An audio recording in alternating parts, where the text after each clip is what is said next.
नमस्कार दोस्तों, मैं विकास मल्होत्रा स्वागत करता हूं आपका लाल किताब एस्ट्रो सेंटर चैनल पर। दोस्तों, मैंने पहले भी अपने कुछ वीडियोस में आपसे बात करी है कि अमावस्या का दिन बहुत ज़्यादा खास होता है। अगर पितरों से निमित्त कुछ उपाय करने हो, किसी तरह से आपकी पत्रिका में काल सर्प दोष या पितृ दोष बन रहा है, तो अमावस्या पे जब नियमित तौर पर आप उपाय करते हैं तो धीरे धीरे इन चीज़ों से निजात मिलनी शुरू हो जाती है। आज बात करूंगा सोमवती अमावस्या, जो कि इस बार 30 दिसंबर को मनाई जाएगी।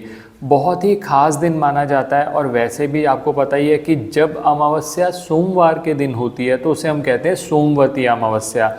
और सोमवती अमावस्या में भगवान शिव की पूजा करना और छोटे छोटे से कुछ उपाय करना बहुत ज़्यादा कारगर साबित हुआ है। और ये माना जाता है कि जो भगवान शिव हैं वो चंद्र के आराध्य देव हैं। तो किसी तरह से अगर आपके पत्रिका में चंद्रमा की पोजीशन ठीक नहीं है, चंद्रमा कहीं ना कहीं पीड़ित हो रहा है, तो ऐसी स्थिति में अमावस्या के दिन करना उपाय बहुत ज़्यादा लाभदायक रहता है। आज के वीडियो में एक ही उपाय आपके लिए लेकर आया हूँ, बहुत छोटा सा, ट्राइड एंड टेस्टेड। और सबसे बड़ी बात यह है कि 99.99% सब लोगों के लिए ये उपाय करना बहुत ज़्यादा मुश्किल नहीं होगा, आसानी से ये उपाय हो जाएगा। तो पूरी डिटेल में बात करूँगा कि किस तरह से उपाय करना है। अंत तक वीडियो में हमारे साथ बने रहें, ध्यान से समझें कि क्या क्या चीज़ें चाहिए। 30 दिसंबर को है, आज अभी शेयर कर रहे हैं हम इसी वजह से कि आप थोड़ा दिन मिल जाएंगे, आपको कुछ सामान आपने जो बहुत ज़्यादा आसानी से उपलब्ध हो जाएगा आपके पास के ग्रॉसरी स्टोर्स में। और विदेश में रहने वाले लोग भी ये उपाय बहुत आसानी से कर पाएंगे। आप ये चीज़ें पहले ही अरेंज करके रख लीजिएगा और 30 दिसंबर को ये उपाय करके पितृदोष से संबंधित आपको कुछ समस्याएं हैं उनसे भी मुक्ति मिलेगी। और सबसे बड़ी बात यह है कि आपके हाथ से एक अच्छा काम हो जाएगा। और लाल किताब का पर्पस भी यही है कि कर भला होगा भला। तो अंत तक हमारे साथ बने रहें। आगे बढ़ने से पहले एक विनम्र निवेदन, अगर आपने अब तक हमारा चैनल सब्सक्राइब नहीं किया तो प्लीज़ सब्सक्राइब कर दें, बेल बटन को पुश करना ना भूलें ताकि समय पर वीडियोस की नोटिफिकेशन आपको आती रहे।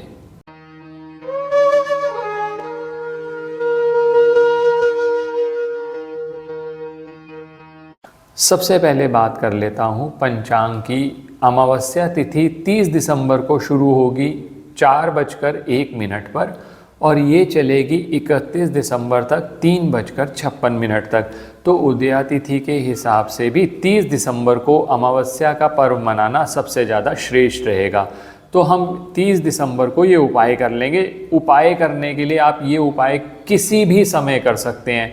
30 दिसंबर को आप जिस समय पर आपको मौका मिल जाए कोशिश करिए, अगर सूर्यास्त से पहले हो जाए तो और ज़्यादा अच्छा है। करना क्या है, सबसे पहला कार्य जैसे मैंने कहा कि सोमवती अमावस्या, भगवान शिव जो हैं वो चंद्र के आराध्य देव हैं। सोमवार का दिन पड़ रहा है, अगर चंद्र भी आपका पीड़ित है कहीं पर, या आपको ऐसे लगता है कि आपके बनते बनते काम बिगड़ जाते हैं, पितरों का ऋण है, बहुत सारे लोगों ने अपनी पत्रिका दिखाई, किसी ने कहा पितृ दोष है, आप बड़ी सी पूजा करा लो, आप पूजा नहीं कर सकते, उस समय पर ये दो छोटी छोटी चीज़ें करनी है। सबसे पहला कार्य तो ये करना है कि अपने आसपास भगवान शिव का कोई भी मंदिर है वहाँ जाकर भगवान शिव के शिवलिंग पर आपने पंचामृत चढ़ाना है, जिसके अंदर दूध, दही, जल, अगर गंगा जल हो जाए तो बहुत अच्छी बात है, घी और शहद, ये 5 वस्तुएं आप लेकर आप मिक्सचर बना लीजिए और ये पहले भगवान शिव पर चढ़ाइए ओम नमः शिवाय मंत्र का जाप करते हुए। तो पहला आपका कार्य तो यहीं पर संपन्न हो गया। अब बहुत सारे लोग पूछते हैं क्या ये कार्य घर पे भी किया जा सकता है। अगर आपने घर पे शिवलिंग रखे हैं तो ज़रूर कर सकते हैं आप, ये कार्य घर पे भी हो जाएगा, कोई दिक्कत नहीं है। तो एक कार्य तो आपने सुबह ये कर लें तो बहुत अच्छा है, क्योंकि दिन की शुरुआत ही आपकी ऐसी हुई कि आपने भगवान शिव का आशीर्वाद ले लिया। ओम नमः शिवाय मंत्र का जाप करते हुए पंचामृत से भगवान शिव को स्नान करा दिया।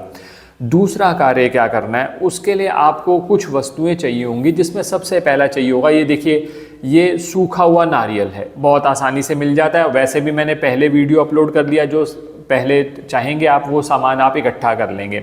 अब करना क्या है, ये एक सूखा हुआ नारियल, इसके साथ 3-4 वस्तुएं आप नोट कर लीजिए जो आपको चाहिए होंगी, इसके अंदर हमने फिल करना है। सबसे पहले तो नारियल का चूरा मिल जाए सबसे पहले, नहीं तो नारियल जो होता है जैसा यही नारियल है इसको अच्छे से घिस लीजिए तो वो भी चूरा बन जाएगा। आप ये 2 ला सकते हैं, एक को यूज़ कर सकते हैं। पहला कार्य तो ये हो गया, आपने नारियल का चूरा ले लिया। दूसरा कार्य जो आटा होता है उसको हल्के से भून लीजिए, घी का प्रयोग कर सकते हैं कर लीजिए, नहीं करना कोई बात नहीं, आटे को अच्छे से भून लीजिए। इतना आटा आप तैयार करिए कि हमने इसको फिल करना है। आइडिया आपको हो ही जाएगा कि कितना आटा इसके अंदर आएगा, क्योंकि हम बहुत और सामग्री भी डाल रहे हैं। तो दूसरी चीज़ हो गई आटा, भुना हुआ आटा चाहिए।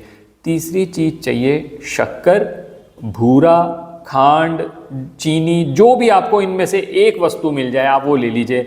बेसिकली आपने कुछ मीठा लेना है, इसके साथ थोड़ी सी किशमिश ले लीजिए। और एक बहुत इम्पॉर्टेंट चीज़, काले और सफ़ेद तिल। काले तिल और सफ़ेद तिल दोनों का प्रयोग जरूरी है दोस्तों। ये उपाय हम अमावस्या के लिए कर रहे हैं। अब बहुत सारे लोग ऐसा भी कहते हैं कि सर सफ़ेद तिल नहीं मिलते, तो कोई बात नहीं, फिर ऐसा हो सकता है कि आप काले तिल तो कम से कम ज़रूर प्रयोग करें और कोशिश करिए थोड़ा ढूंढने की।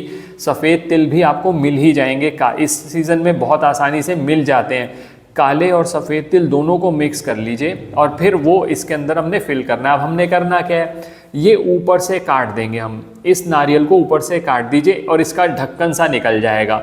जो सामग्री आपने बनाई है सब अच्छे से मिक्स कर लीजिए, वो इसके अंदर फिल कर लीजिए। ये ढक्कन वापस बंद करके रख दीजिए, ये एक जगह पर तैयार कर लीजिए।